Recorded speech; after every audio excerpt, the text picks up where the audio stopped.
Hello everyone, I am Tacit and welcome to the Gems of War campaign for week 8, day 1. So today, of course, we're going to be going over all of the tasks for chapter 8. However, before we do, they did finally post all the questions for the Wednesday Q&A that they're going to be going over, as well as a few from chat when they end up doing a stream. So very briefly, I just wanted to go over all of those since of course, that'll be pretty big. First one they've done for a year and a half. I believe 2019 December was the last one they did. So they didn't really have any during the pandemic and all that. But it should be rather interesting. And of course, we'll summarize it a bit Thursday night when we do our stream. Since it'll be taking place pretty much right after when we normally do our stream on Wednesday. Pretty much as soon as we end, they start. But anyways, let's go bring up this question. So, here are all the questions. The devs will discuss the following. What's coming in version 5.5, which should be in a couple weeks, probably by the end of this season or very early next season. We should be getting that. Why aren't there a lot of new features in version 5.4 or any update in the last year? What's the current progress with the Guild Wars scoring issue? Not sure which one they're referring to. There's a lot of things wrong with it, technically. Pretty sure it's a higher bracket issue. I'm pretty sure in bracket 4 or 5 we don't really need to worry about it. Is there anything coming in the future you can discuss yet? Yeah, they'll be talking about that. Yeah, obviously there is. Is there any area of the game you'd like to focus in a future update? We need so much more. What's the rumor you've heard about the new kingdoms? Yes, they mentioned that on January. However, they have yet to elaborate since January. So it looks like they'll finally do so like 3 months later. Will we see any more kingdom reworks? Yes. What's going to happen when the underworld fills up? They'll probably make an overworld plus add more kingdoms. Will we get more books of deeds? The answer better be yes. Can we see more Tower of Doom events? The answer better also be yes. Don't you guys ever run out of ideas for troops? No, there's so many they could still do. I just wish they would actually make good ones. I think they've ran out of ideas for good troops. There's still so many they could do, though. But anyways, that's all the main questions they'll be going over, though they'll also be mentioning or going over some from chat. However, today's main focus, of course, is not that, and more so, all of our tasks, which are right over here. Oh, they changed up the visuals a little bit. But still has all the info. Oh, that's a little bit smaller, though. Is there any way I can make it full screen?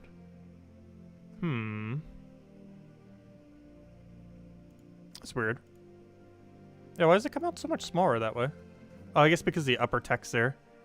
If I open a new tab, copy page URL. Archie, copy link address? One of these will make it bigger. There we go. That's good enough. Aha! I found a solution! There we go. That'll work.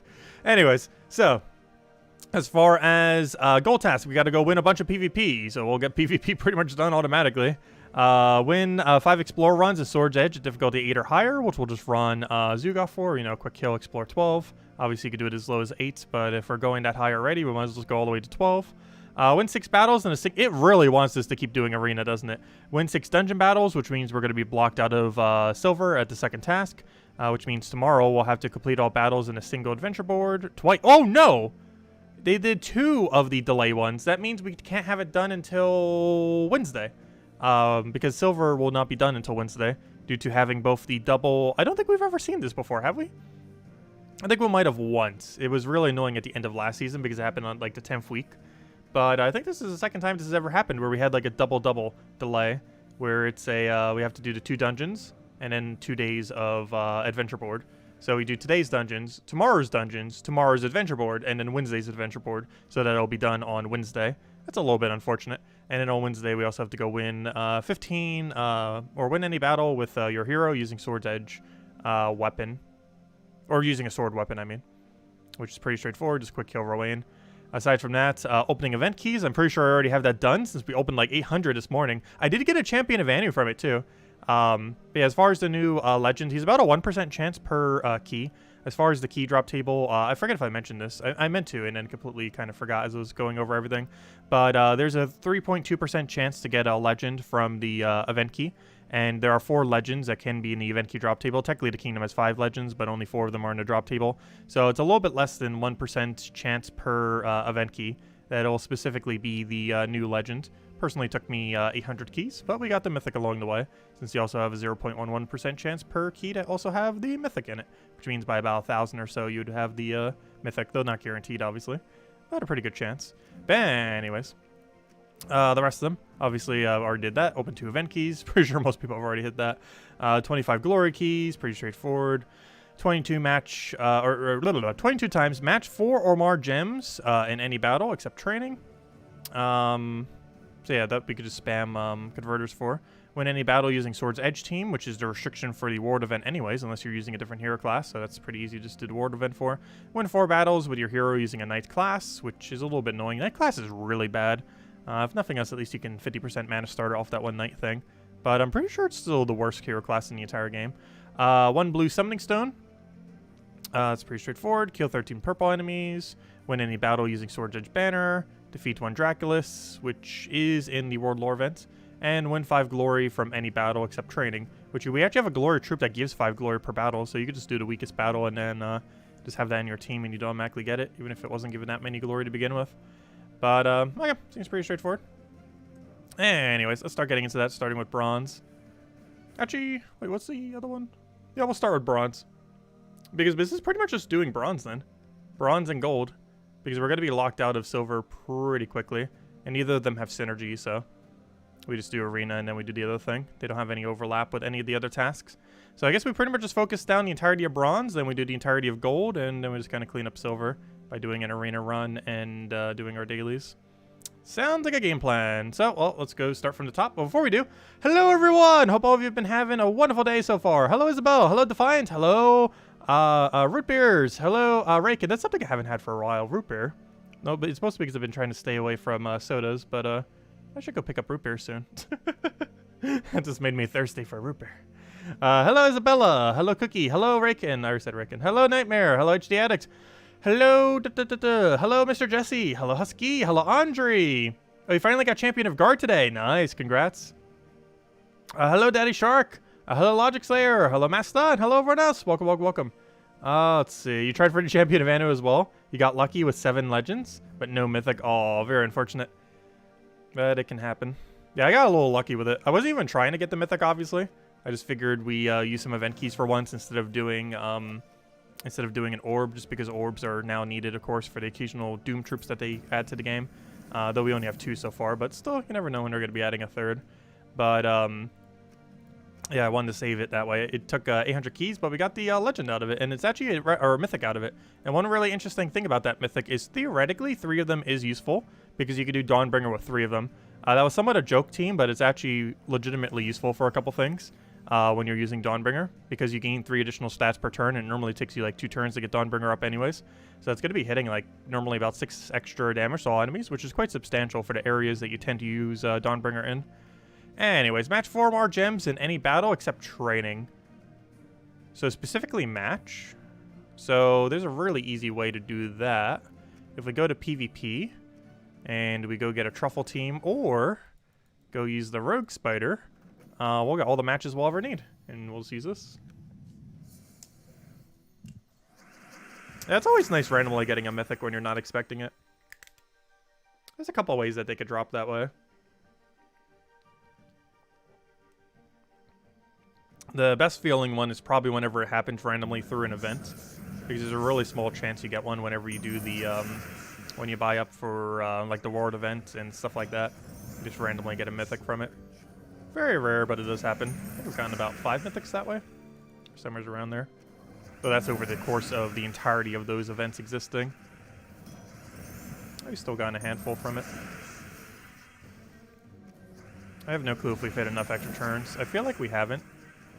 And if that is the case, I should probably just keep casting Spider until Spider says they're dead. So I'm just going to keep doing this until it misses or until he's dead. And this should be way more than 22 matches. That's about enough. Oh, I should have done the purple thingy just in case. Was it enough? Should be. Yeah, it's enough. I'm pretty sure that was. And it is. Okay. That one's out of the way. On to next. Oh, that counts as a PvP battle too, duh. Oh, we got one of them done. I guess technically if it's possible to do it in PvP, we should do it in PvP. So some of these are so much quicker to do not in PvP, like this one, which is exactly what we'll do. So Sword's Edge banner is that one blue yellow one. We'll just go somewhere quick. I think we still have Wild Plains at level 1. I would assume so. We do. So we'll just go get a quick Rowan kill. Where's my Rowan at? That's not a Rowan. However, it is now. This is actually quicker doing it this way, isn't it? Because it's just a banner. So this will count. We don't need a Rowan team. I just did it this way.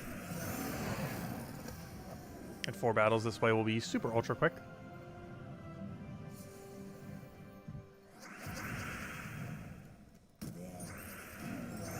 Yeah, you'll get stuck on the dungeon task, and then again tomorrow you'll get stuck on the adventure board task. They have a double stuckage this time. Because they're both a 2-day thing. Though they both overlap Tuesday, so you could do both the dungeon one and then do the adventure board. So make sure not to do your adventure board before you do dungeons tomorrow, and make sure to claim the dungeon thingy. Because if you don't, you'll have to wait till Thursday. But if you do your dungeons first, claim it, and then do adventure board, it'll count the 1 adventure board for tomorrow towards the progress for the thing. Which we'll get it done by Wednesday instead of Thursday.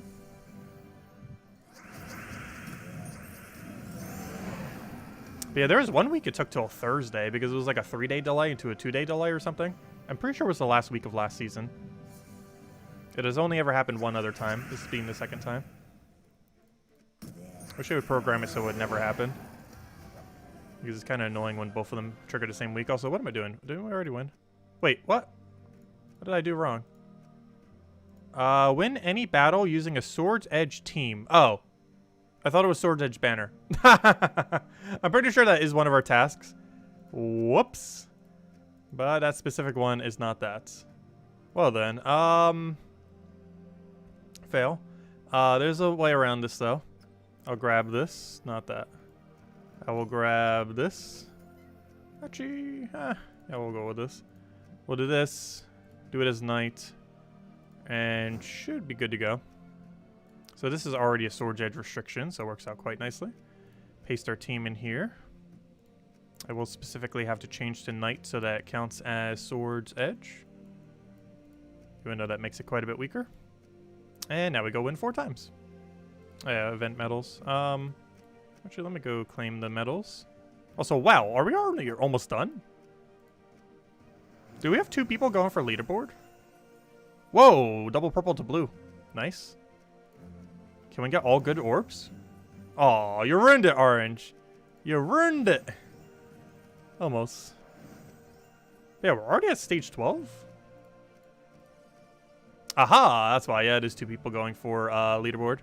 That would explain it. That would explain it. Isabel's on 4th, and Mustaine's in 10th. That would explain why we are already almost done. Well, let's go do our battles. Not what I wanted. Yes, I do want to change my medals now that we actually have the medals. 20%? Yeah, I guess we'll keep 20% since we don't have mana start right now. Where's my 2 offensive medals? We go for that. Oh no, we broke the icon. They still haven't fixed that glitch. They still haven't fixed that glitch. Where's the other medal? Oh, I have 2 of them. Aha. Up there it goes. It fixed itself. We've seen that glitch before. I'm pretty sure it's completely visual, though. That's pretty funny. Wait, what? Current team does not conform to event rules? Oh, wait. Did I just mention... Oh, yeah. My bad. I forgot. We can't use Dawnbringer for the event thingy. Oh, did I mention the wrong weapon for the other one as well? Whoops. Because I think for the... No. Because those were both for class events. Aha. Those were both... Oh, yeah. I can't use this team then. Oh. Both of those teams were for the class event on Thursday. I was like, yeah, that fits this, but I forgot it has the Sword's Edge restriction too. Fine, we'll go with this team. It's gonna be like that. But yeah, that's for the Thursday event, not for the week-long event. I forgot it has to include the weapon as well. There we go. Problem solved. Let's see. Where's Knight Hero class? Knight, where are you? There we go. Now it'll work. That should be fine. You got your first Anu token today. Nice. One nice thing about Anu as well is you actually only need one full medal of it. And then you're kind of done with them. Because they don't stack. So once you have one, that's all you need.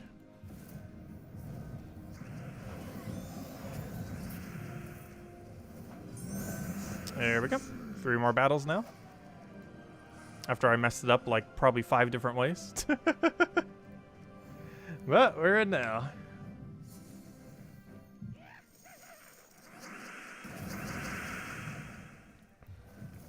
No, Valraven. He's planning on escaping. Hello, Imperial! Hello, Ricardo. Welcome, welcome. Isn't Crimson Bat worth slightly more? I guess it doesn't really matter too much.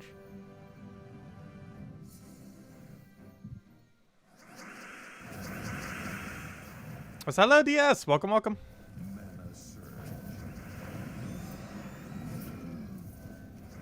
Okay, 2 more battles. Or was it 1 more battle? Whenever it shows up on screen saying that we are done. There's either this battle or next. Another Valraven already. Pretty much have more sigils than what we started with then. Because I think we had 18 and we're about to have 19. Oh no, don't take yellow. You're not blocked on anything else.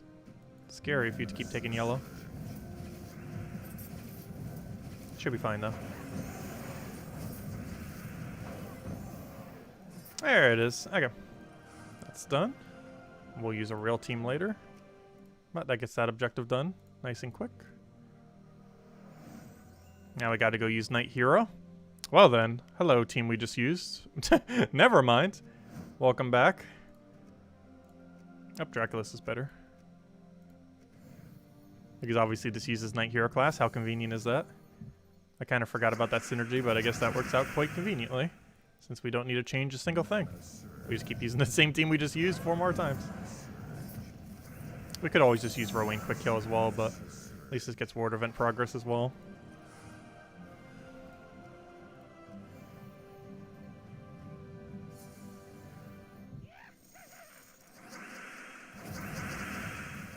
We're trying to hit 1 million in a week? Nice. It's definitely possible. A little bit harder earlier on in the game, but it's definitely possible.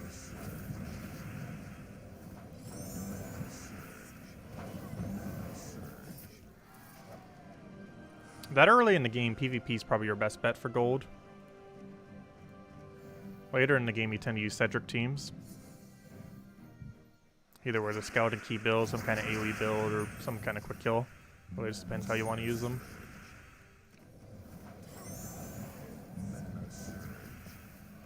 They did nerf Scouting Key team back in December, though. 4 months ago. It's still viable, it's just not as quick as it used to be. It's still pretty quick.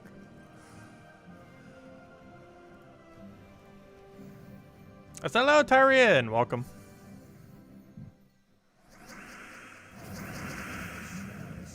I'm gonna take mana before I double cast.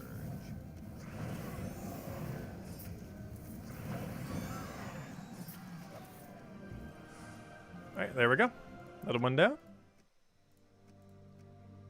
Blue recruit. That's pretty easy. I believe it's just what? 1 blue summoning stone? Yes, it is. So we go to... Oh, never mind. That was the right location. Go to games, go to Soulforge, go to troops, and use 1 blue summoning stone. And we get 1 useless troop. Pretty much the whole... In all fairness, pretty much the whole drop table is bad. Except for peasants. No. Actually, Gluttony is probably the best thing there. That's a pretty low bar.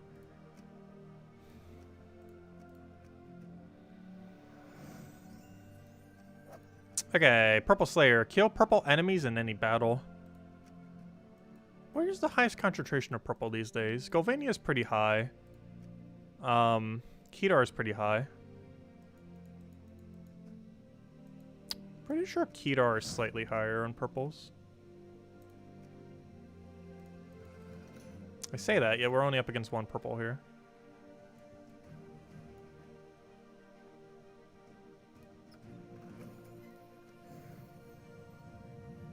I will retreat. Let's also reset our battle, I believe. So we can get more purples, hopefully. Only 1? Oh, maybe Golvania is better for purple.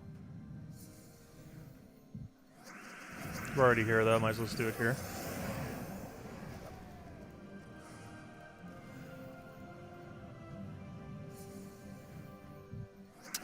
Yes, you do tend to level up the lowest rarities to get a kingdom upgraded.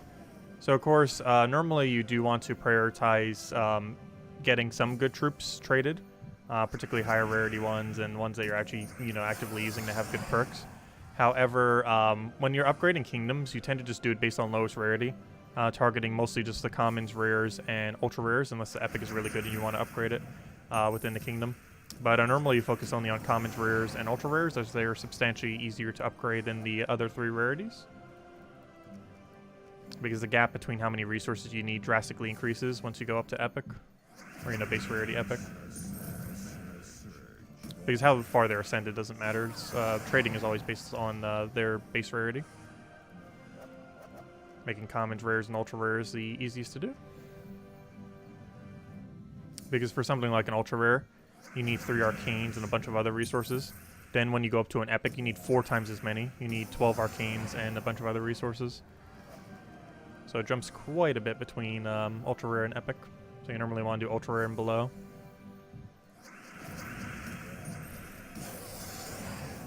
Most kingdoms have enough troops that you can do 5-star. Actually, I think all of them might have enough troops that you could do 5-star using only ultra rare and below without going any higher in rarity.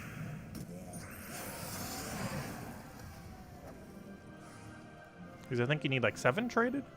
It's either 7 or 8.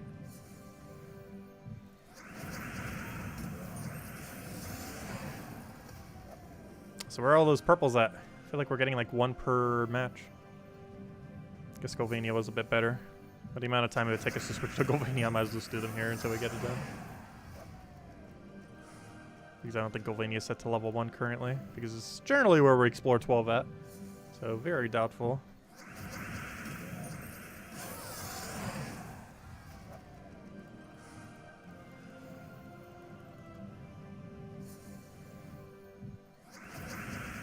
It is really consistently only giving us 1 purple per match, isn't it? Ah, that's enough. There we go. Okay, next order of business. Not that. Next order of business. Where are we at? We're almost done with bronze. Now we got to use that banner. Well, you know what we can go do? Hello, Kedar. Welcome back. I already set it to this banner earlier. So even though that was a mistake, it now comes into play to actually be worthwhile. So let's go do it 4 times. See, it wasn't a mistake. It was just preemptive changing banner. I knew we had to do it. I just misread the task. And tomorrow, and we're already going to be good to go on to the next one. Really quick one. Yes, you tend to only craft diamonds out of shards. Unless you're really desperate to get a weapon. Like, for example, you definitely want to make sure you have enough resources for rope dart next week, which requires a bunch of blue and yellow jewels. I believe it's 400 of both. But unless you're in a really dire need in order to get some for a specific weapon, you pretty much always craft shards into diamonds, as they are much better than crafting them into the color jewel thingies. Because as color jewel thingies, you could theoretically farm infinitely off of pets, whereas diamonds you cannot farm infinitely, at least not effectively. Whereas those color jewel things kind of can. If your guild got a pet every single hour, you'd be able to get them every single hour, whereas diamonds are based per day, as far as where you get most of them. As well as a couple that are based per week. And you can also get quite a bit during Vault events. So compared to the other loot, it's not too high. It's like 10 per hour or something, 5 to 10. Anyways, next up, Draculus. Easiest way to do this is probably PvP. Plus I'll have synergy with that one thing anyways. So let's just go find a quick Draculus in PvP. That's not it.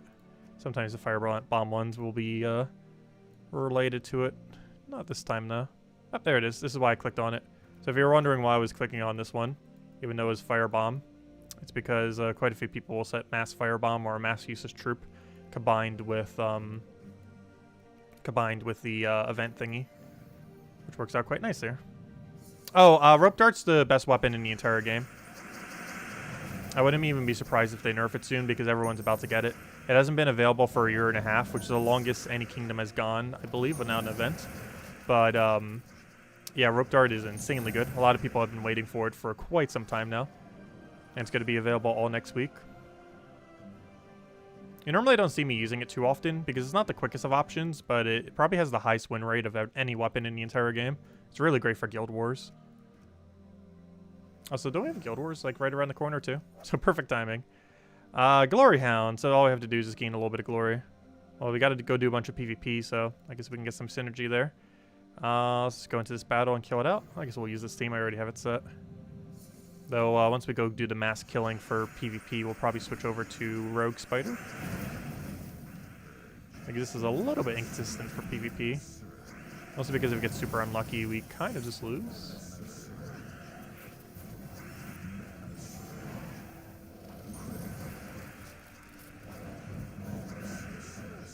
So we're entangled, yet still doing so much damage despite it. Right, as long as he doesn't kill Zugoff here. There we go, we won. That's a match. This is being very annoying without while being entangled. But looks like he'll still come through.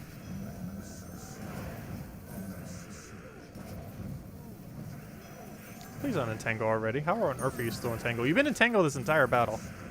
He has not been unentangled a single time. Still not unentangled. Still not unentangled. About to kill him off a burn at this rate. The burn bleed. Actually, it would have next turn if neither of them cleanse. Oh no, it wouldn't. It would be 1 damage short. That bleed was 6 damage and the burn was 3, so he would have been 1 damage short. There we go. Claim that, claim that. Okay, bronze is now complete. Next order of business. I guess we do a bunch of PvP. What's the other one after PvP? I think it was Explore, right? Yeah, Explore. Okay, so actually, we've got a couple time-consuming ones here. Because then we still have to do Arena, which takes like 10 minutes or a little bit under. And then we just do our dailies. Oh, let me go hand out a code then. Let's do it right now. Yeah, the next few are a little bit time-consuming. The PvP one, not as much. But doing 5 Explore 12s and the Arena run will take a little bit of time. Okay, I'm looking for the code. There it is. I'll go get this for you guys. Also, the Q&A stream will probably have a lot of codes, by the way. The Q&A stream going on Wednesday that they're doing after our stream. They normally hand out some pretty juicy ones. Normally because that stream gets like a ridiculously high amount of views normally. Because it's the most important stream they've ever do. And they normally only do a few per year of that kind. Did that over, paste that in, copy the whole thing. And here you guys go. There's a redeem code. Use on gemswar.com or for the game code section. Your invite code can be found if your settings menu, whatever your game says, right over here in the bottom left corner is what you put in for your invite code. Redeem code is right over there in chat. Just copy paste the random numbers and letters starting with XM. And give same order as always. 2 treasure maps, 1 gem key, 200 souls, and 2,500 gold. Enjoy, everyone. Also, hello, Bill. Welcome, welcome. Mountain Crusher is the best. Yes, Mountain Crusher is a really good weapon. There's a lot of really good weapons. Rope Dart's just the best weapon that does armor tier. Though there is an argument to be made that Mang is better in some situations, which it is. But generally speaking, Rope Dart is one of the better weapons in the entire game. Oh, also, I forgot. We get the Emperor today, don't we? I almost forgot about this guy. He's not too relevant, though. He grants a random stats effect to a random ally when an ally casts a spell. And he gives a bunch of skills on the first ally. And then there's a 7% chance per for an extra turn per blue on the board.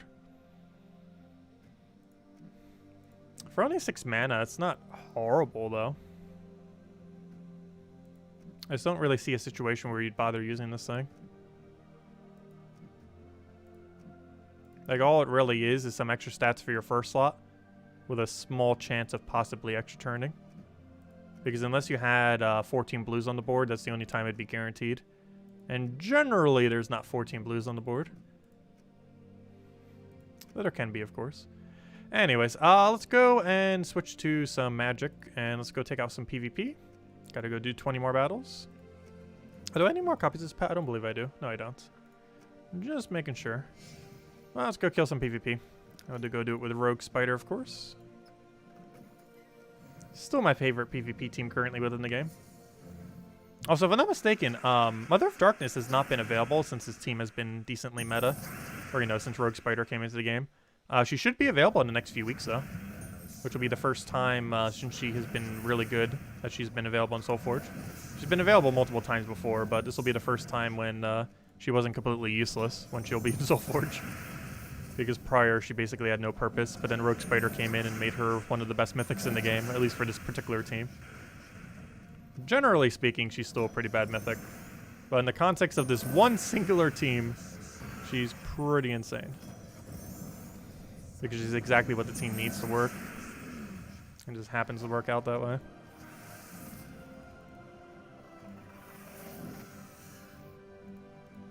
Because this team wouldn't function if Mother of Darkness didn't exist. Since she generates purple back into the spider. So we just got frozen. That's not good. Means we're going to end our turn when we do this. I'll get rid of Zugoff first, just to not have to deal with it. Also, we're frozen. Yeah, I don't even notice that we're frozen because we keep dodging the extra turn. Or the extra turn denial. Because as long as you hit at least one extra turn, even if you're denied on a different color, it doesn't matter. So even though we've been frozen on Mother of Darkness this entire battle, it has actually made literally no difference on us winning. That's pretty funny.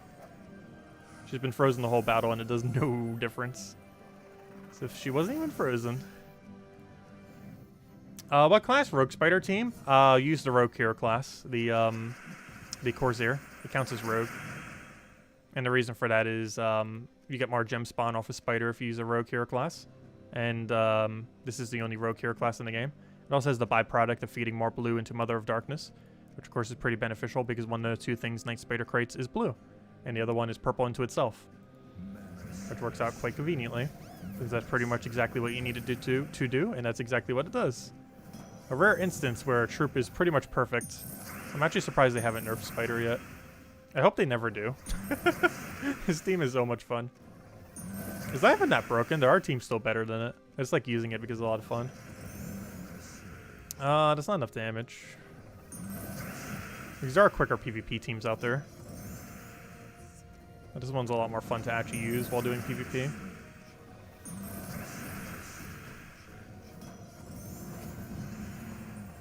It's also really consistent once it gets going, which is nice.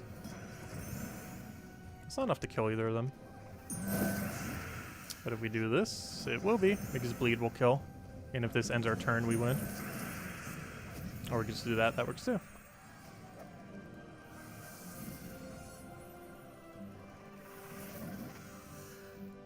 Alright, should need about a dozen more battles. And then we'll go do probably Arena. Then we'll go clear out dailies. And then we'll end by doing Explore, because we kind of have to. It's one of our objectives to go do a bunch of Explore in Sword's Edge.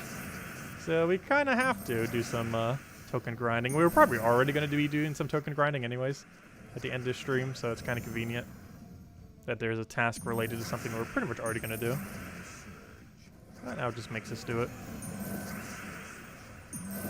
Hello, Dokerman! I've been doing pretty good. Hope all's been well as well. Also, can we stop getting entangled? That'd be great. Every single time I want to go for a skull, it's like, nope, you're entangled. Can't do anything.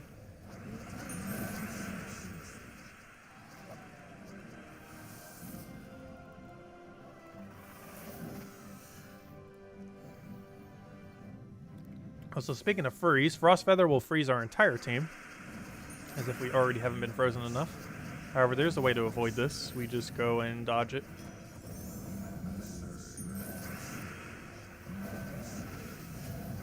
I just need to make sure we don't kill the Feather. And if I just keep dragging his entire team forward, we won't accidentally kill Feather. Okay, now I think we have to kill Feather. Yes, we do.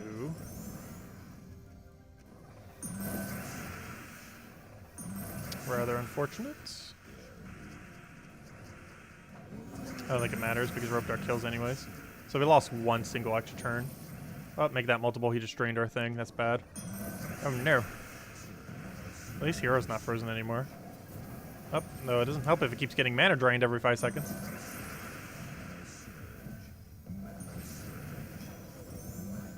That's not enough to kill. Hold up.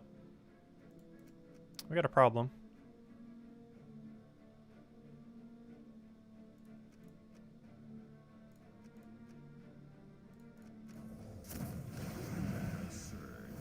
We have got a problem.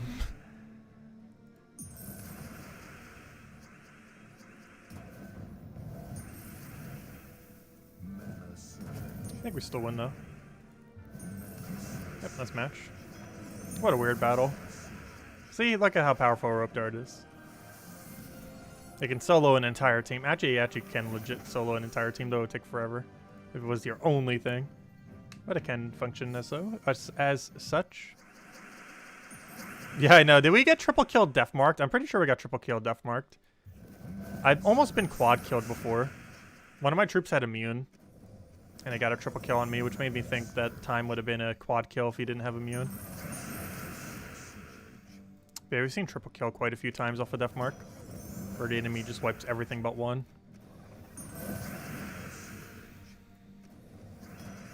Also, why is nothing in kill range? I keep trying to put them into kill range. It's like, nope, nope, nope.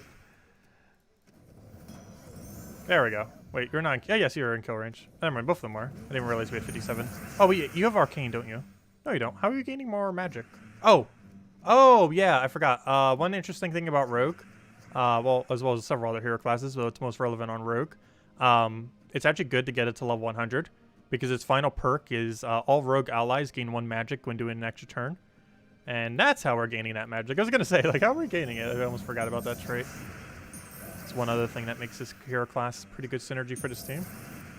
On top of everything else it already does, it gains 1 magic to the entire team per extra turn, since the whole team is Rogue. Unfortunately, that does nothing for the Spider, but for the other 3 it helps them. Particularly Mother of Darkness and Rope Dart, both of which do true damage.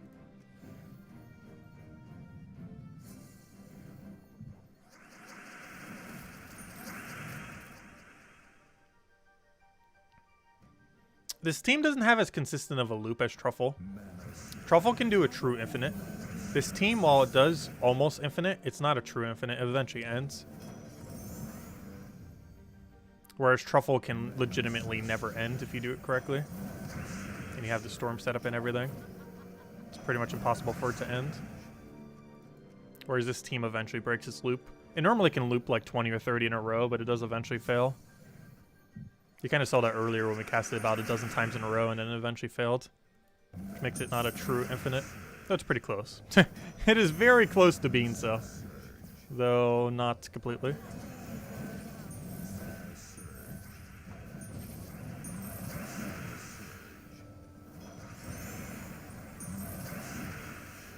I gotta do it right now. Let's see how many it takes. 2, 3. It took only 3 casts of Rogue Spider until we missed. Whereas you do that with Truffle, and if you did it on a good starting board, and you have the Forest Troll double Truffle with Greenstorm, you pretty much never end. Even without Greenstorm, you could still never end, but Greenstorm is obviously a lot more convenient to not accidentally mess it up. But yeah, it took only 3 casts for Rogue Spider to miss. It's definitely not an infinite. It's really good, but it does eventually end.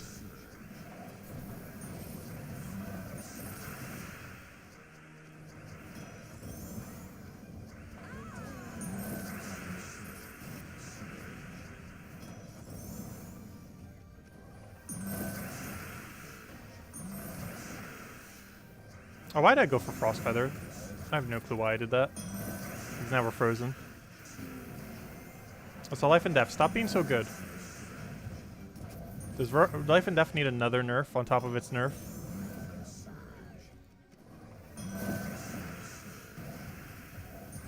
I feel like it's fine how it is. It's still just the most annoying weapon in the entire game, though. That will never change. It actually seems pretty balanced where it's at. The only reason why it seems like it's getting so much mana is because we're creating an entire board of purple while we are frozen. Which is a pretty bad combination to do against Rope Dart. I'll catch you later, Daddy Shark. Thanks for stopping by.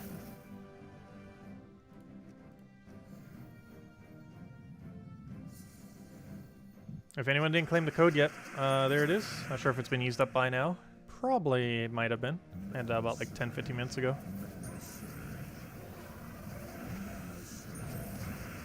Well, the rest of the stream we'll just finish out the tasks, which will still take us quite a bit of time. We got quite a few time-consuming ones this time around. So I think we already lost, didn't we? Retreat! How many more wins do we even need? Oh, never mind. I thought that was the thing. I was like, wait, we're already done. Oh, we still need a dozen. Gosh, I might go take out the weaker battles then. We might start taking the weaker battles. Hello, Joe. Welcome. Yep, everything's been great.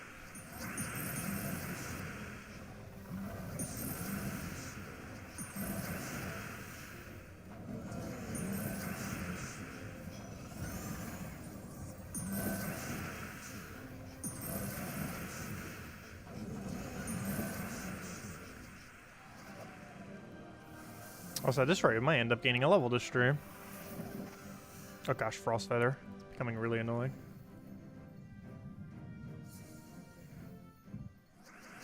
Yeah, I know that one song. I know what you're referring to.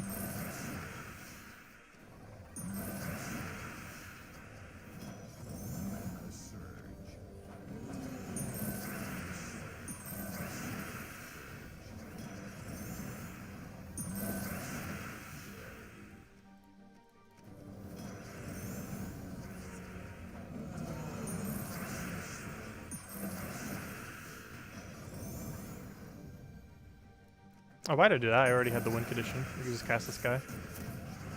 Try to pokety poke. Which is enough to kill him out.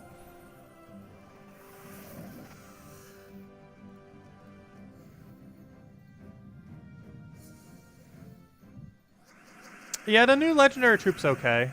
Biggest issue with it is basically just a weaker version of Tina 9000. No, if you don't have Tina 9000, it's a great alternative. Because it's basically Tina 9000 but cheaper, though slightly less effective.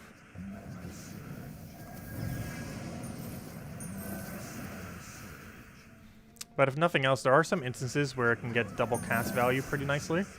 If you have 2 of them on your team, and you have half mana start off of Cirquet and Hadley, it would only take 16 mana to cast it twice. Whereas if you want to cast Tina 9000 twice in the same premise, it would cost 22 mana. I still feel like double Tina is still better, or even single Tina. Yeah, its damage isn't bad, particularly earlier on in the game. If you had really low magic, its damage output actually wouldn't be that bad either, because it automatically does 10 additional damage if they're damaged, regardless of what your stats are. So that extra 10 is quite substantial. The earlier in the game it is, or, you know, like the lower the enemies are in general. Because Tina scales way, way up based on magic. Whereas that thing scales a bit less on magic, but if you had lower magic, then that thing, 10 base damage that it gets extra, would actually end up doing not necessarily more damage in some situations, but oh yeah, I guess it would be doing more. At least really early on in the game. You'd have to have a really low magic for it to do more. But there would be a point where it would technically be more damage than Tina 9000.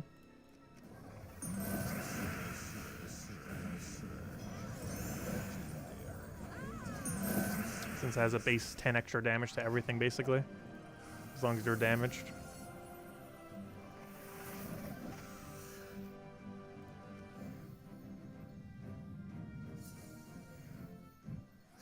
But yeah, we got 3 really time-consuming ones this time around. Not only do we have to do a bunch of PvP, but then we have to do a bunch of Explore 12, or at least Explore 8, but we're just going to do it on 12. And then we have to go do Arena. And then dailies. Throwing everything at us this week. The only thing we didn't get was a triple treasure map thing. Which is good, because that would have taken like another 20 minutes on top of that. If we had that.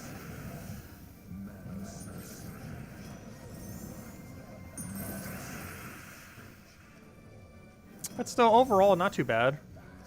To do the entirety of the campaign will still take under an hour and a half. Even when it's more time consuming.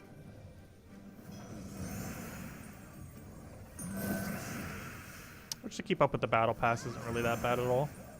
At least compared to some games. I know some games you have to grind like forever and a half. It normally averages about an hour per week. Though this is definitely one that's taking a little bit more.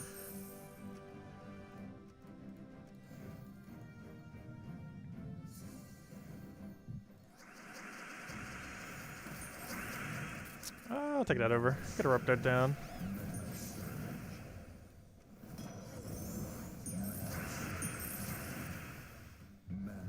Get another rope dart probably on Divine Shpala. Unfortunately, we can't get Fangowolf, but we can bring it to kill range if nothing else. We are unfortunately frozen on green, which makes this kind of awkward.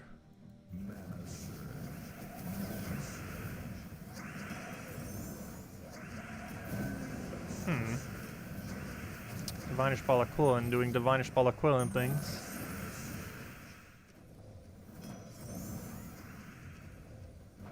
Probably should have just kept it entangled. He's never going to die on first slot. Now we're going to die on every slot. Yeah, Divine Shpala Quillen can go crazy sometimes. Especially with Rope Dart. It's been meta for a while for defend. I use it for one of my Guild War teams. Oh no, we used to. I forgot. We're using all books now. But yeah, the Divine Shpala Quillen with Rope Dart and what was the other one? Bunny. Moon Rabbit, I mean. It's been a really good defend team for a while. One other nice thing about it too, it doesn't use any mythic.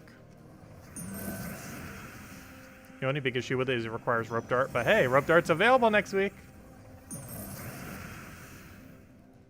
We'll need to mention a lot of Rope Dart teams. That one has to 100% get mentioned. As well as the team we're using now, obviously. I'll mention a bunch for next week. This is the first time Rope Dart will be available for a year and a half. Show at least 3 teams. Definitely the one defend team. The one we're currently using. And probably a low rarity one? Not sure what the current low rarity meta would even be. If you use like all ultra rare and below. Or epic and below.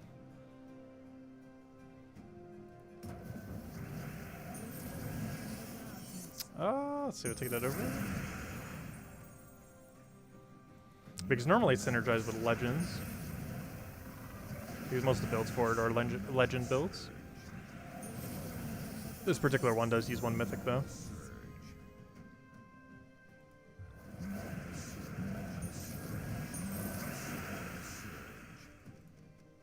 Three damage is not a lot of damage. It's not going to kill either of them. I still want to pressure damage. It's a really annoying web. It's almost been more annoying than Entangle that other match. It might seem a little bit weird, but this guarantees we get the double extra turn and be able to poke him into kill range. This is mostly for the poke. Gotta get those pokes in there. We should need like, what, 4 more? 5 more. Life and death team. No, thank you. I would like to try to avoid that, please.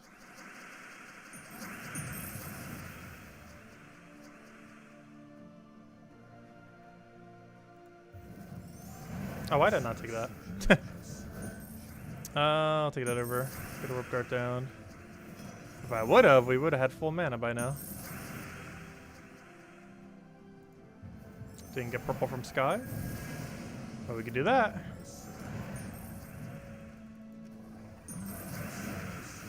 Just add Queen as our 5th troop.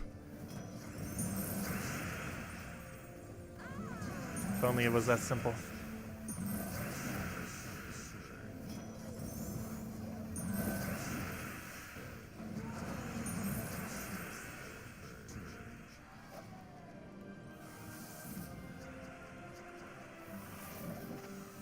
That's actually something that people have suggested in the past. And oddly enough, it was added to Puzzle Quest 3.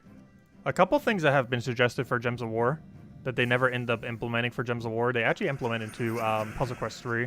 And one of those things was back when they made some changes to Hero.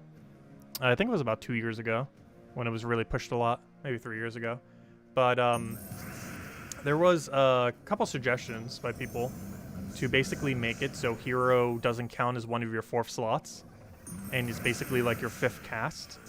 And in a sense, they did that with Puzzle Quest 3, where they had like the main hero ability, like your special, as your 5th cast. So they technically did that for Puzzle Quest 3. But that's something they never implemented for Gems of War. Having your hero as a separate thing is not one of your 4 troops. And then having 4 troops and then hero always being present. That's obviously not the case. Hero counts as one of your 4.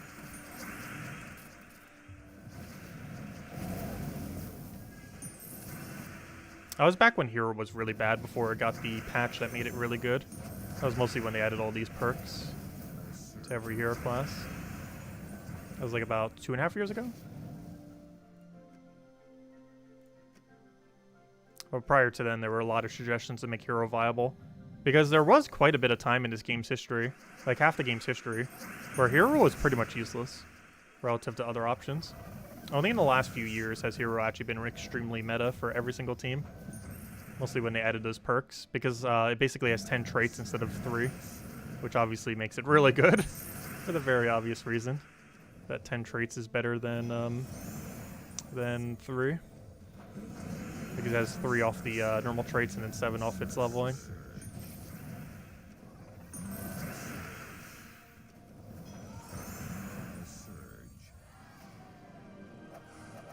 Well, it was suggested before Hero was super broken, but instead they made made Hero really broken. Because that suggestion was before we ever got the patch that made Hero viable. Before then, Hero was very rarely used in teams. And then it became used in literally every team. Quite a shift. Also, why are you using a weird version? I thought this would be easy battle, but he's using a really annoying version of a firebomb team, where it has stealthy and summon and everything. Oh, we got a rogue summon. I forgot, you can actually resummon rogues for our thing. It's rather convenient. At this point, they're just going to die off a bleed, which is perfectly fine.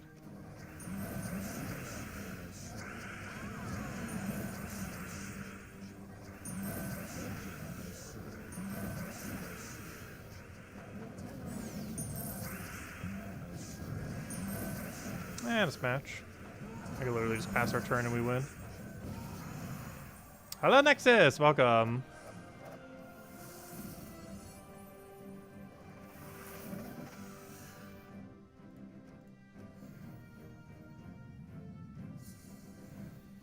What's the best class to use with Rope Dart? It depends on your team.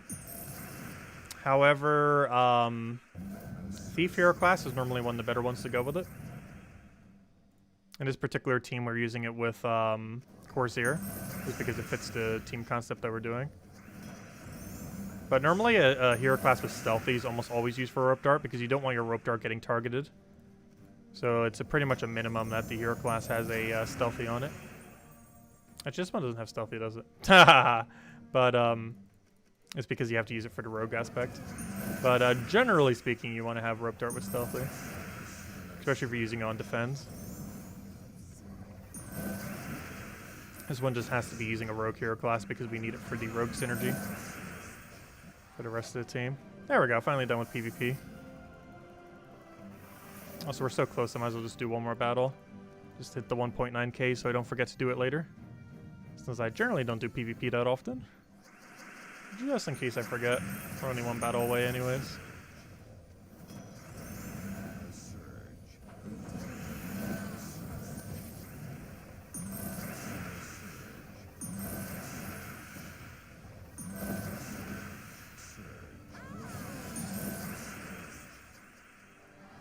When hero is stunned, it does disable all 10 traits, yes.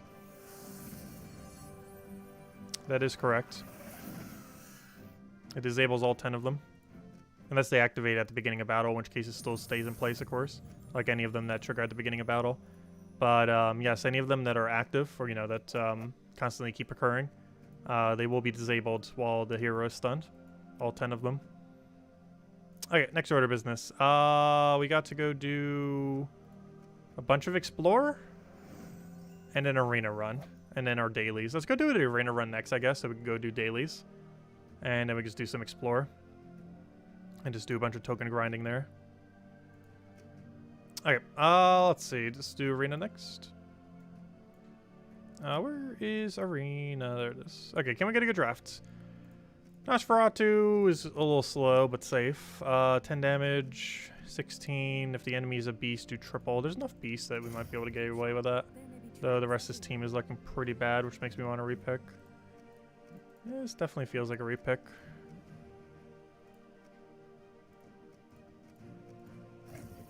Yeah, it's a repick. Okay, this can actually be really good. It one-shots a lot of stuff. Convert blue to yellow and give 4 armor to all allies, which would make her easier to hit. Problem is it's converting blue to yellow and not yellow to blue.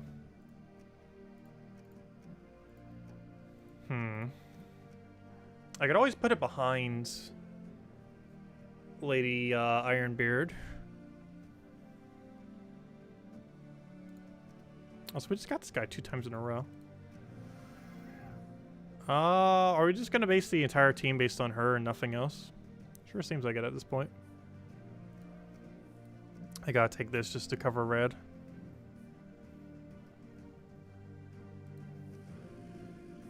And then I gotta take this just to cover green. I guess we use Rex in first, you in, unfortunately, second. Actually, put you in a slightly safer location. Alright, let's do that then. Unfortunately, that does block her on blue, but I think we'll be okay. Only gotta get 1 arena run in.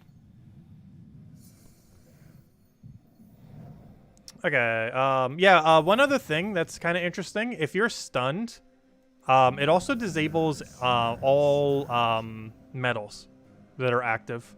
There's currently only 1 active medal in the game, though, and that is Cleanse, which is kind of ironic that it actually stuns it, because that would be the thing that you would use to get rid of stun, but it actually disables it. But yes, the 10% chance per medal per turn to Cleanse, that 1 Orpheus medal, is disabled by stun. Anything that is stunned will not have an Orpheus proc for it. It also disables all 3 or 10 traits that they have. Yeah, stun does quite a lot. So anything that has lower armor than us, we do 45 damage to. Their whole team has less armor than us. Could deliberately just not cast first slot. Unless they fall into like kill range or something. Just keep casting our 1-shots and we'll be good to go. Also, it keeps creating all the blue we need, so that's kind of convenient. Get rid of egg just to make sure it doesn't summon.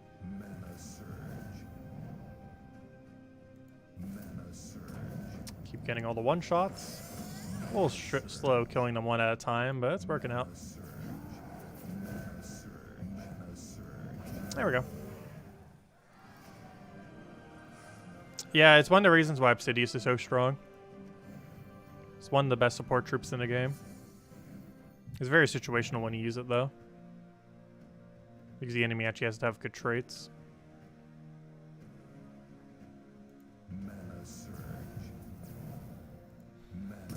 I was gonna say, I'm gonna let him poke us, but luckily we got skulls off of Sky, so we still got the poke and the mana.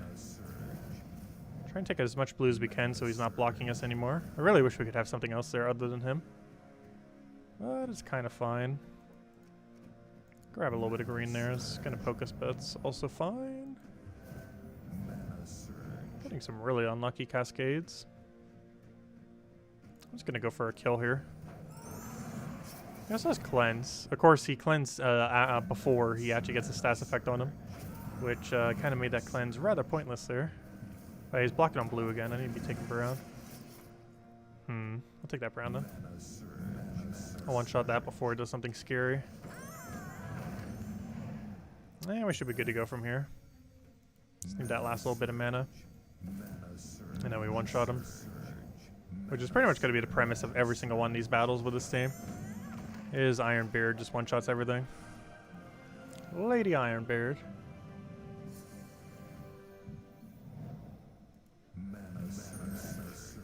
What do we even take here?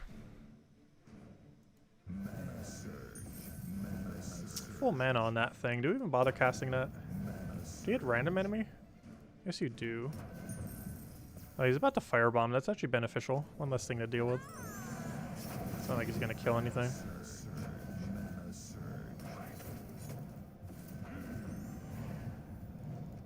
The one other interesting thing we do, the fact that he has a small armor gain, while we haven't really casted him much, or if even at all, one thing that we can actually do with his armor gain, if we fall to 0, but the enemy's also at 0, we can go gain some armor and then be above, so we get triple damage again. So even if she gets hit, which she hasn't really been hit yet, but even if she gets hit, we can raise her armor off of that. Yeah, there's quite a few arena troops that are auto-win. Ironbeard isn't necessarily an auto-win, but it's definitely pretty high up there. There's some that are super auto-win, though. He's definitely a better one, but not one of the absolute best. Well, that's good enough to carry us. If nothing else, she has one of the best single target damages right off the bat. Because as long as she doesn't get hit, she could do triple damage to pretty much everything in arena. Which is enough to kill one-shot everything in arena, pretty much.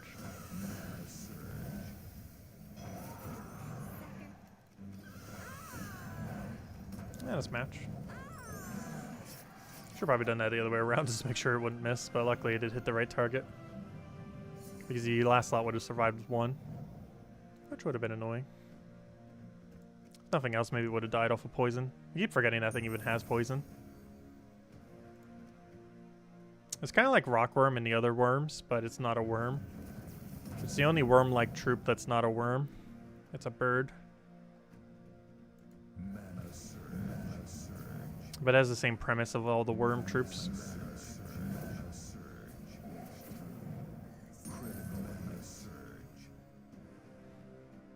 Oh, first thought has to die. Actually, we can dodge to death by doing this. Fortunately, it survives with 1 singular HP.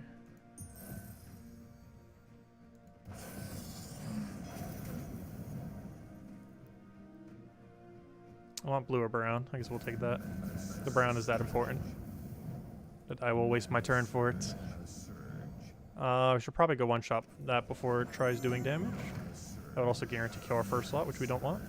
Also, Envy. That's rather bad. Don't you automatically hit the highest as well? I better not kill. How much damage is that? 16, 22. That won't kill, technically.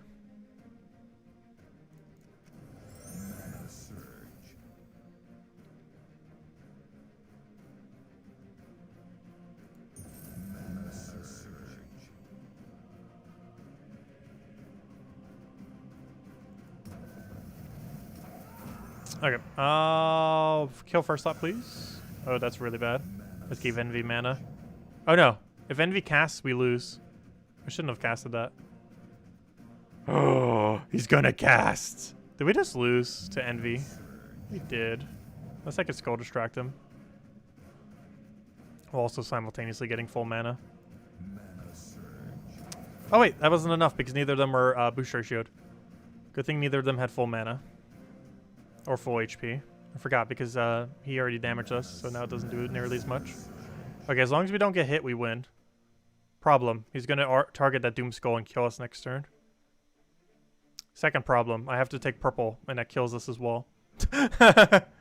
Many problems. I could try for a triple yellow off a sky. That's the only thing that makes us not die. Is triple yellow off the sky. Oh, or that would also if we got Skull there. Extra turn. Very unfortunate. Come on, we're 1 win away. Don't you dare make us double lose when we're 1 win away. Yeah, Envy is absolutely insane in Arena. Under player control, you can basically consistently just double kill. Oh, I forgot to take brown first. Whoops. Don't be losing now.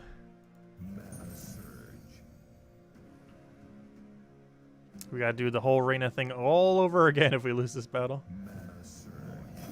Good, he targeted something pretty useless. Only problem is I have no brown or blue.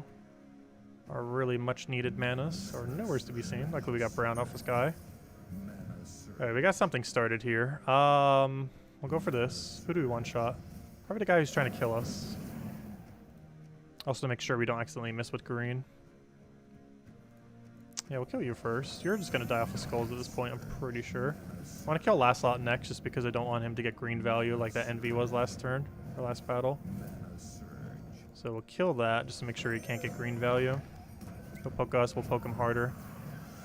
And you gotta be careful. He has true damage and he can now kill our beard. Lady Ironbeard.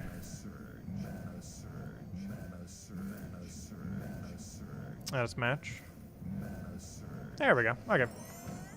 Now it could have been really bad if we lost that. Well, luckily it was not. See what we get. Any good offer? Nope. Really bad offer. Alright, that one's out of the way. Next thing on our list is let's go clear out dailies. And then we got a bunch of Explore 12. So we got to win 3 dungeons and then do our adventure board. Because even though we do have another adventure board one, we can't do it until tomorrow. So it's fine to go do this now. So go clear both these out now. Where's Phoenicia? We'll run it all down with Phoenicia. And then we'll finish out by doing a bunch of Explore 12. Which we're probably going to do anyways, but the game is quite literally making us do it. So even more of a reason to go do it. Though we do specifically have to do it in Sword's Edge, if I'm not mistaken. And technically it's 8 or higher, but at that rate we might as well just do 12.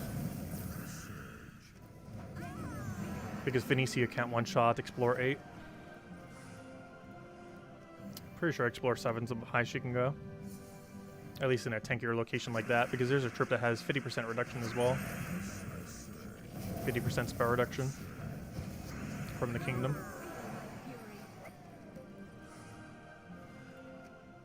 Alright, that's out of the way. And that should be one of our 2. And then we have 2 adventure boards. Unfortunately, today's adventure board does not count towards it, though.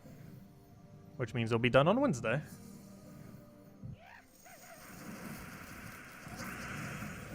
Hey, we can go get that tarot card thing now as well. We did enough tasks that we can actually reach it now.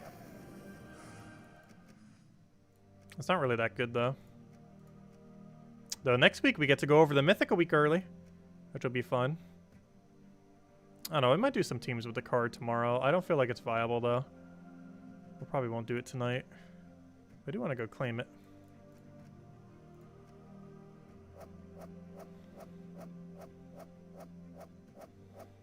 There it is. The Emperor. Give a bunch of stats to the first... Oh, wait, what kingdom are you associated to? Leonis Empire. Oh, yeah, Leonis Empire is going to be a pretty high star level when it gets the other event, isn't it? What star level is that now?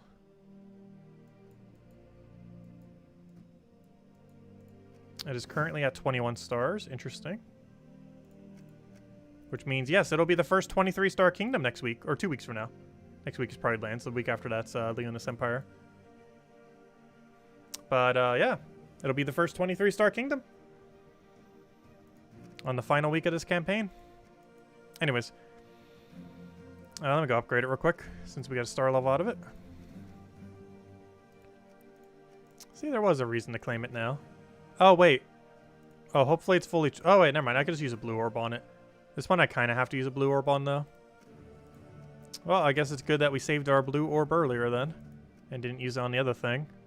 Because I'm going to have to use it on this. There we go. Okay. Where'd it go? Why is it still not under upgradable? It should be.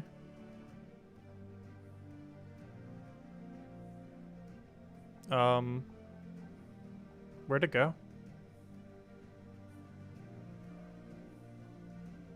Why is it not under upgradable anymore? I forget what it's called. All colors.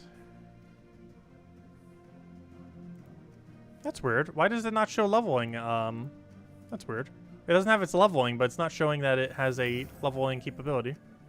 Might be a glitch just with this one specific card type. This is a little bit of a different card. Maybe I wasn't showing that we could upgrade it. Even though it still had 15 levels we can go and level. Right, there we go. And that counts as a Leonis Empire troop. Which now brings us to 21 stars.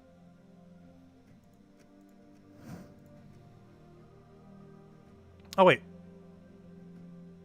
What? Oh, no, it says it's not capable yet. Never mind. I was going to say, there shouldn't be another upgrade yet. That'll come on the last week of this campaign. On week 10. 2 weeks from now. Anyways, so final objectives. Let's go clear out this. And then let's go do a bunch of Explorer 12 in Sword's Edge.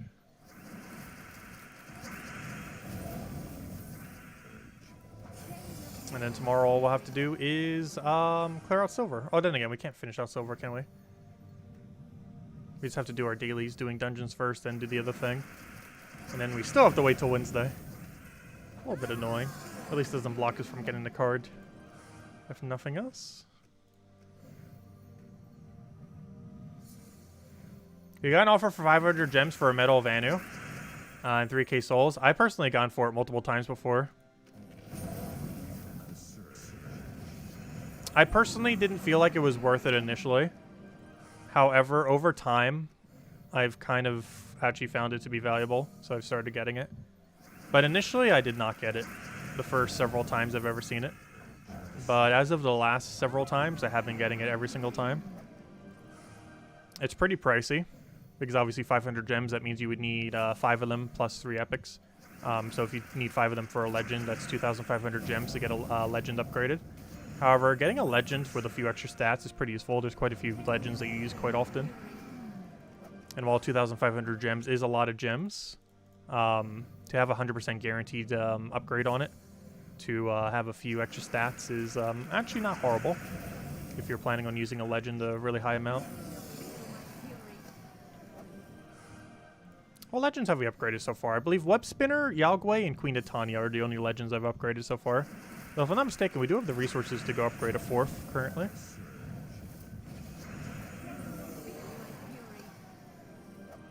Yes, you can farm for an Anu. Yeah, you can farm for most things that drop through gems. Except maybe deeds.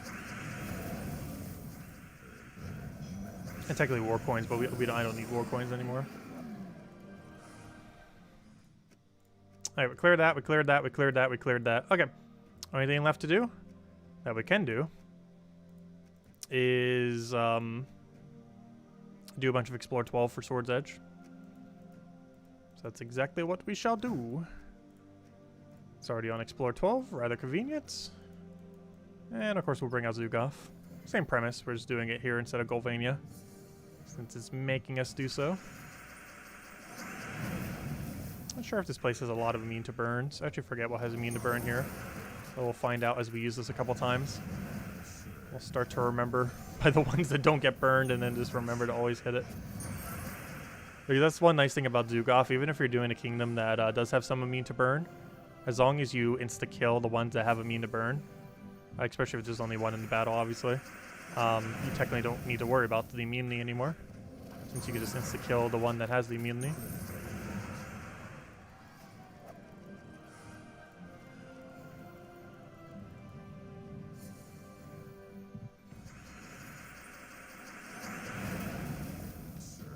Also, did Salty go over all the new faction stuff yet? If not, I believe she's doing that tonight in like 15 minutes. Does anyone know? I didn't catch her preview stream. Actually, did she even have a preview stream? Yeah, she's probably almost guaranteed going over the Mythic then. I mean, not the Mythic, I mean the new faction this Friday. But yeah, new faction this Friday looking pretty good. A lot of soul farming options. Definitely got to cover a soul farming video this weekend. 100%. I haven't covered one for quite some time. Mostly because the meta hasn't changed for like 2 years. But as of this Friday, there'll be quite a few more new options that are viable. None of them will be the absolute best strategy, but there are different ways to soul farm if nothing else. Some of which can passively do it through PvP and other things as well. One of them might even be able to do a quick kill explore. Not like super quick, but relative to gaining that many souls, it might be pretty quick. Wait, is it going to 24? Oh wait, is it getting 2 troops that week? My bad. Yeah, if it's getting 2 troops on that week, or technically 3, if it's getting 1 from the battle pass, which it definitely is, and 2 from the event, then yeah, you're alright. It will be 24 star, not 23 star. Regardless, it'll be the high star kingdom in the game. But yeah, if it's getting 2 troops by default, then yeah, it would reach 24 star. I thought it was only getting 1 though. Or, you know, 1 from the pass, 1 from the event.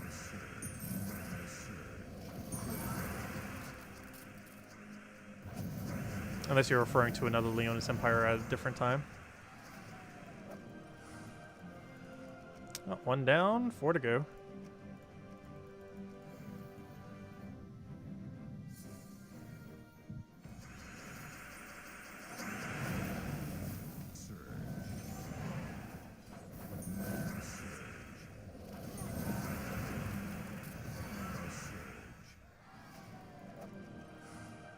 Oh, we are getting a legend that week. Okay, yeah, that will do it. But yeah, if we're getting a event key legend again in 2 weeks, then yeah, that would be 24-star. You're correct. I didn't think we'd get another event key legend so quickly after already getting one. But yeah, if we're getting one, that would definitely do it. Yeah, that'd be power 14 then, or 24, I mean.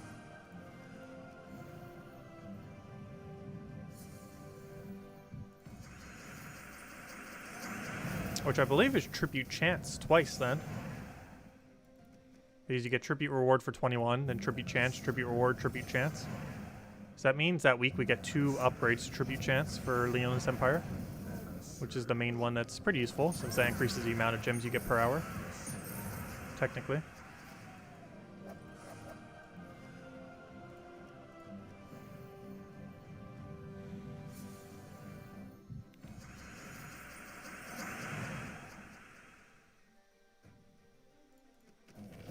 Oh yeah, I believe we're getting the 50% mana start for Dragon's Claw finally.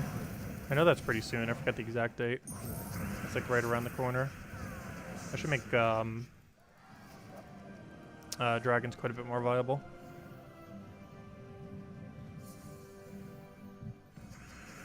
I still don't feel like dragons will be meta with 50% mana start though. It's definitely going to be an improvement.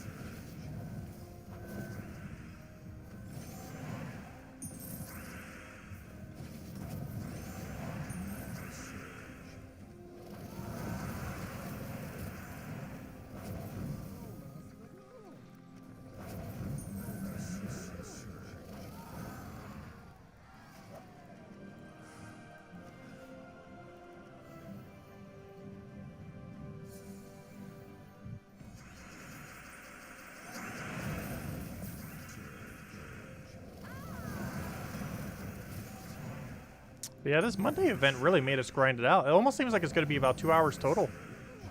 This might be one of the longest event weeks we've had so far for Adventure Board.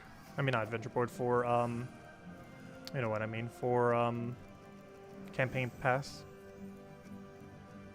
Because it's going to take us about an hour and a half to finish out everything this stream. And then it's going to take us, about another, like, 10-20 minutes to finish out the last between tomorrow and the other day.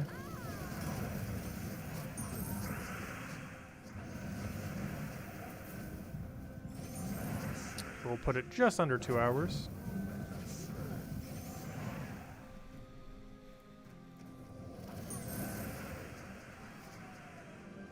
Can I explain tribute reward and tribute chance? Tribute reward makes that number that's underneath the resources for the kingdom go higher. Tribute chance makes it more likely that you'll get that number. However, the secondary effect of tribute chance is whenever you get multiple tributes simultaneously, you will get 1 gem, or the number of tributes you gotten -1 in gems, and the number of tributes you gotten -1 times 2 in gold keys. Obviously with those in parentheses, because you would do the minus before the multiplication. But,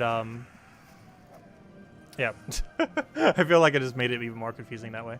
But the reward just increases the amount of loot that you get when it gives you the resource on that one page. Let me just go to the page, it'll be easier to explain. Let me finish this battle.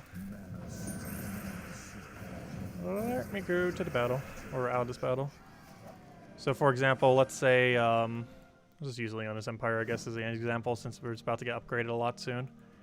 But, so we have Leonis Empire over here. So there's 2 different things. Oh, I didn't want to set that as home kingdom. I wanted to go in here. But there's 2 different numbers for the kingdom. Tribute reward is the one over to the left, right. Over to the right is your tribute reward. This right over here is your tribute reward. And whenever you end up getting extra multipliers from having power stars, or, you know, power levels, ends up increasing this number to be higher. This left number is your tribute chance, and having higher tribute chance will make it more likely that this will trigger. Whenever this triggers, you'll get this loot. However, there is a secondary effect of the tribute chance, which makes it much better than tribute reward, and that is whenever you get multiple tributes simultaneously, you will end up getting a whenever you get 2 or more, it's 2. However many tributes you got in -1 is how many gems you got, and then that number times 2 is how many gold keys you get. So let's say we get a tribute of 10 simultaneously, or let's say 11. That 11 tribute will give us 10 gems and 20 gold keys. as well as the tribute reward for all 10 of those kingdoms that ended up triggering it, or all 11 of them, I mean. But, yeah, it's basically what it is. This makes those numbers higher. Tribute chance definitely being the better one of the two, though, which is why it gives you tribute reward and then tribute chance later, since tribute chance is obviously the better one. Let me set this back to home kingdom, since White Helm is, of course, still the best home kingdom. It used to cost like 50 gold to do. Luckily now it's free. That's never been relevant, that amount of gold, but still. It's kind of weird that it ever costed any amount. Anyways, where were we? How many more runs do we have? 3. Well, let's keep going. Well, technically 2.5. So we're halfway there. We're halfway there.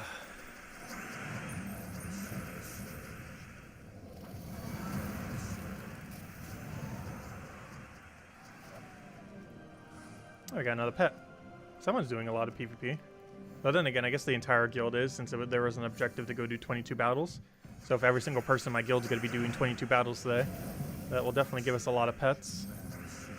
Actually, I didn't think about that, but that probably would increase the amount of pets that we would get on Monday for that one particular week, if it gave us the PvP objective, because I know everyone in my guild doesn't necessarily do PvP on Monday. I know I don't personally don't. However, if we have an objective to do so, then we will. Because I was wondering, like, why do we constantly have pets active? But that's probably why. Because on top of the normal people doing PvP, we also have everyone doing PvP for the pass today, since most of my guild likely does it on Monday as well. Oh, an Anu, nice. We've been doing really good on Anus lately. In the last week, we've already hit an entire token of, or entire medal of Anu.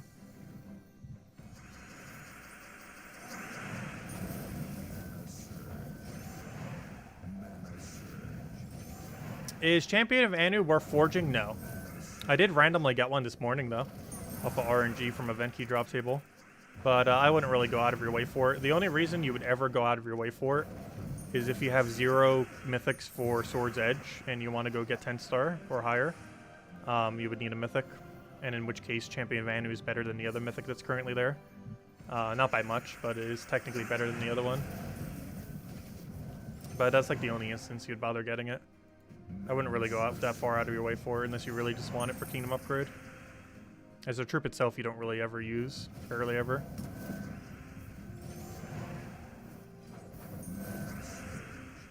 Because if your intention is to get it for Blue Guild War Day, it's not that good on Blue Guild War Day.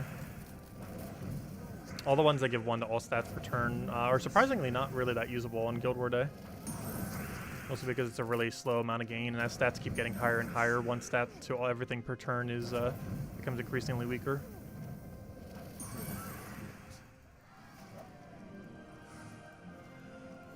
Okay, 1.5 more to go. We're almost there.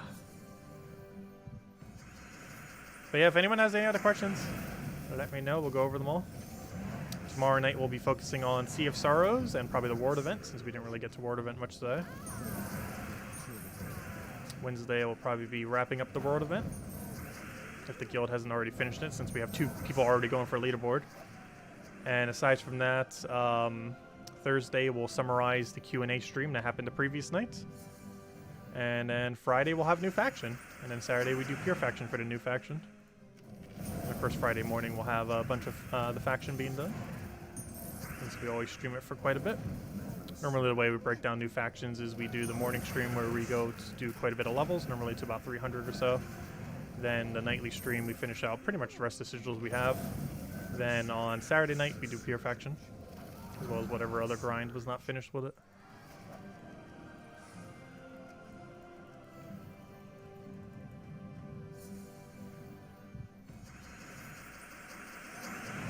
But yeah, pretty interesting week this week for Gems of War. Definitely a lot going on.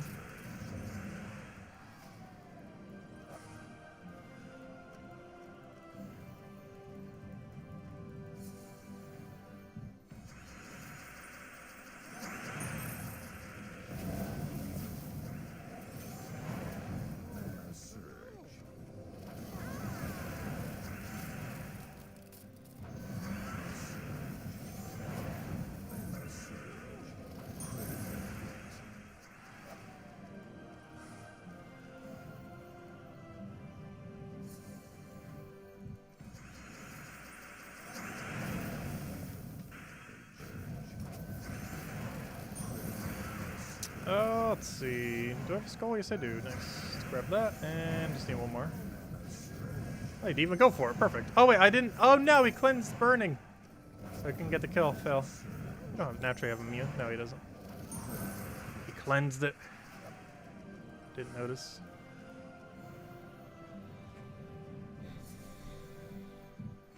Also, does nothing here have immune to burn? I don't feel like we've seen a single one yet. The Sword's Edge actually have 0 immune to burns. I could have sworn I had like one impervious troop or something.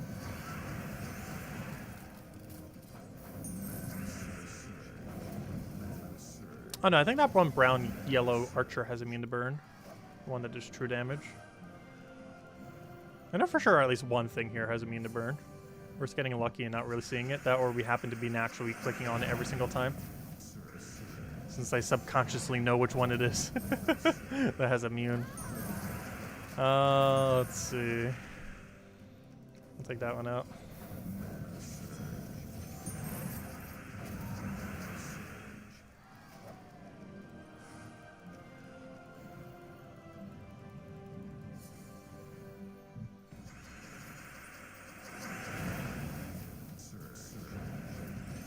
I'm pretty sure that one brown and yellow archer might be the only one that does.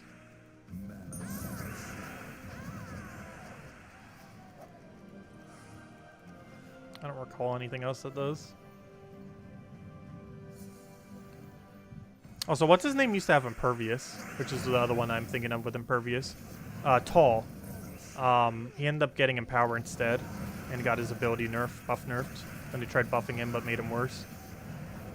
A long while back. There we go. Okay, just to confirm, the thing does have immune to burn, doesn't it?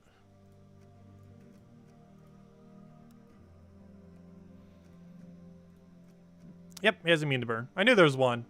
But yeah, it's Wolf Knight. This is the only thing in Sword's Edge with immune to burning. Tall used to, way back in the day. Though that was like 4 years ago. Not these days. But yeah, that's the only one. I knew there was one. But anyways, let's go claim the thing, and that's as far as we can get on tasks for now anyways. Pretty much already claimed everything as far as up to the tarot card, and then next week we'll be able to go over the Mythic. Since we'll have the pass completed up to that point. To be able to show the Deo. He's basically Vespanu Vespera, but worse. Though, who knows, maybe it's actually going to be useful, we'll see. But it basically just seems like a worse version of it. Though it does have a better summon, so at least there's that going for it. But, I don't know, we'll mess with it and see what happens. We'll do that next Monday. But anyways, guys, I'm going to be calling it a night for now. We'll be back 1.5 hours prior to now tomorrow at 8 p.m. Eastern Standard Time, as we do every single night. Tomorrow night we'll be mostly doing Sea of Sorrows, finishing up some more silver tasks, and doing a little bit of the world event, since that might be the last day until the guild's done with it, so we might as well throw most of our residuals down then. But that's pretty much the game plan. And other than that, we have the Dev Q&A Wednesday night, which will be pretty interesting. We'll be summarizing it on Thursday night when we do our normal stream then. The Q&A is basically after our Wednesday stream that night. And then Friday morning, we'll have the new faction, as well as throughout the weekend. And then Saturday night, we'll have Pure Faction. And we'll have a couple of videos in there, because I do want to cover a video, obviously, for the new faction, as well as for some soul farming teams later this weekend.